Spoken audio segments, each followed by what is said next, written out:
آپ برائے مہربانی ایک وقت میں ایک دوائی دینے کی کوشش کریں. آج کے بعد آپ مکس دوائیاں دینیاں نہ کریں. اپنی تشخیص کو مکمل کریں. تشخیص مکمل نہیں ہوگی تو بھائی آپ پزل رہیں گے. یہ پزل گیم کتنی دیر کھیلیں گے؟ جب تک آپ کسی سے سیکھیں گے. تو آپ کے سامنے صابر صاحب نے اختلاج قلب، انجائنا، اور یہ آپ کے سامنے جو میں نے ساری لکھ دی ہیں ساری، ہارٹ اٹیک، کسی کو ہارٹ اٹیک بولتے ہیں، یہ اس کو مائنر آیا، میسو آیا، جتنا بھی جو ہارٹ اٹیک آتے ہیں. مریض آپ کے پاس آ جائے تو آپ نے اس کی گیس ہوا ختم کرنی. کیا کرنا ہے؟ اچھا، ایک اصول میں نے پہلے بھی آپ کے سامنے رکھا تھا، وہ پھر آپ کے سامنے رکھتا ہوں تاکہ یہ عضلاتی سابی کیس آپ کے سامنے مکمل ہو جائے. بعض اوقات عضلاتی سابی کیس کو، عضلاتی سابی نبض کو مکمل کرنا پڑتا ہے. کیا کرنا پڑتا ہے؟ مکمل کرنا پڑتا ہے. تو پھر کیا کرنا آتا ہے؟ پھر کسی عضلاتی سابی تحریک مکمل ہو جائے تو آپ کو میں سامنے دو نشانیاں رکھ دیتا ہوں. صابر صاحب کہتے ہیں کہ عیادہ شباب کتاب ہے، اس کا مطالعہ، اس پوری کتاب کا ایک خلاصہ ہے. اس پوری کتاب کا ایک خلاصہ یہ ہے کہ پانی کو اعتدال پہ لانے کے لیے اللہ رب العزت نے ہوا کا نظام رکھا. جب آپ کے پیٹ میں رطوبات زیادہ ہوں گی تو گڑگڑاہٹ آئے گی. کہاں؟ چھوٹی انتڑی، نچلے پیٹ کے اندر گڑگڑاہٹ آئے گی. تو جیسے ہی عضلاتی سابی کیفیت آئے گی تو سارے پیٹ کے اندر گڑگڑاہٹ آئے گی. اگر نچلے پیٹ میں ہوا گیس ہے تو بھائی پہلے اس کا عضلاتی سابی کیس پہلے مکمل کر لیں. اس کی ہوا مکمل، اس کے اندر رطوبات کو خشک کر دیں. عضلاتی سابی، عضلاتی غدی تک آپ کا مریض کلیئر ہو جائے گا اور اس کی درد بھی ٹھیک ہوگی. پریشان ہونے کی ضرورت نہیں. ہاں، شرط یہ ہے کہ آپ کو غذا بھی سلیکٹ کرنی آ جائے. اگر آپ کی غذا درست نہیں تو آپ کی دوائی بھی درست نہیں. دوسری، آگے صابر صاحب لکھتے ہیں کہ اختلاج کے بدائے خفقان القلب. جب حرارت جسم کے اندر بڑھ جاتی ہے تو عضلات کے اندر تحلیل آ جاتی ہے، دل کے اندر تحلیل آ جاتی ہے. صابر صاحب لکھتے ہیں کہ کواڑے کس کو کہتے ہیں؟ والو. جی، تو والو کے اندر پریشانی آئے گی، والو کے اندر پریشانی آئے گی. یاد رکھیں، صابر صاحب نے تو لکھنا ہے، لیکن آپ انگریزی جو میں نے لکھی آپ کے سامنے ٹرمنالوجی، تاکہ آپ کو تشخیص دے کے بھی آسانی ہو جائے گی. آپ کسی کی رپورٹ پڑھیں گے تو بھی آپ کو سمجھ آ جائے گی کہ اب مریض جو ہے نا کہاں پہ کھڑا ہے. ٹھیک ہے؟ تو ہارٹ فیلئر یعنی دل میں تحلیل، تو تحلیل غدی تحریک کا نتیجہ ہے. جی، تو غدی تحریک کے اندر آپ نے کیا کرنا ہے؟ دیکھیں، صابر صاحب نے دو علامات بتائی. حرارت، پہلے سمجھو کہ جگر کا اصل فنکشن کیا ہے؟ غذا لینا دینا. جگر کا کام کیا ہے؟ جگر کا کیا کام کرنا ہے؟ غذا کو پختہ کرنا. ٹھیک ہے؟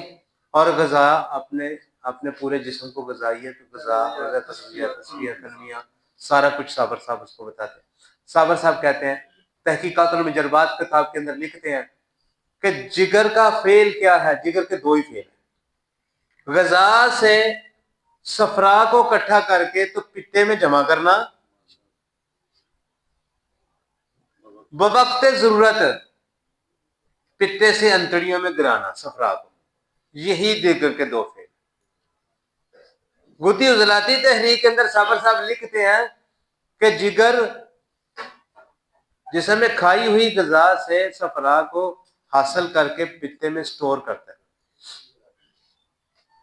جی، تو غدی ثابت تحریک کے اندر صفرا کو انتڑیوں میں گراتا ہے. یہ اس کے دو فعل ہیں. جب یہ فعل ادا نہ کر سکے تو پھر کیا ہوتا ہے؟ پھر ہارٹ فیلئر ہو سکتا ہے.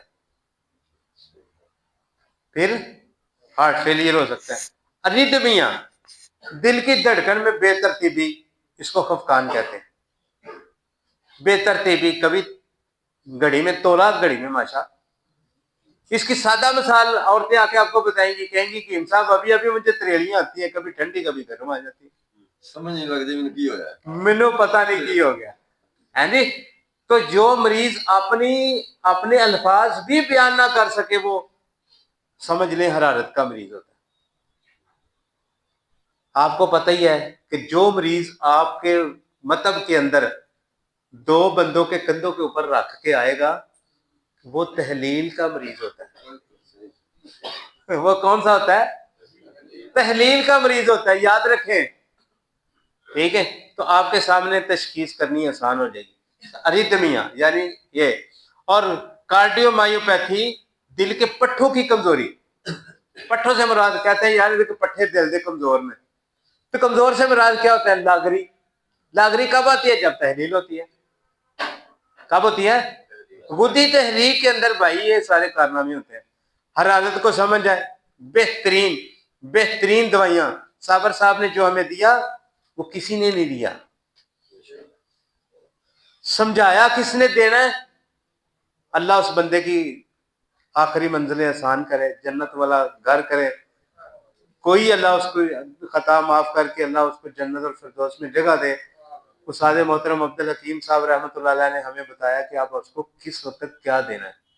آج میں آپ کے سامنے ان کا بتایا ہوا کلیہ آپ کے سامنے رکھ رہا ہوں. یہ چارٹ بڑی دیر مجھے پہلے 2017 میں انہوں نے لکھوایا تھا کہ اس طرح کرنا ہے, اس طرح کرنا ہے.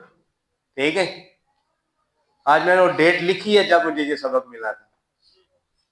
ٹھیک ہے, تو یہ کارڈیو مایوپیتھی دل کے پٹھوں میں لاغری, دل کے والو کی خرابی. دل کے والو جب لیک ہوتے ہیں تو ہم جس کو ایلوپیتھی میں ریگرجیٹیشن کہتے ہیں. ٹھیک ہے, کہ والو نیچے سے دل پمپ کرتا ہے لیکن خون پھر واپس آ جاتا ہے, تو اس کو کہتے ہیں والو کے اندر پریشانی. تو اس وقت کیا ہوتا ہے؟ نبض میں ذوالفطرہ آنا شروع ہو جاتا ہے.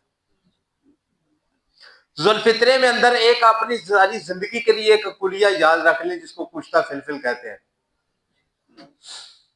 کیا کہتے ہیں؟ آپ سب کو پتا ہے, یاد رکھیں گے.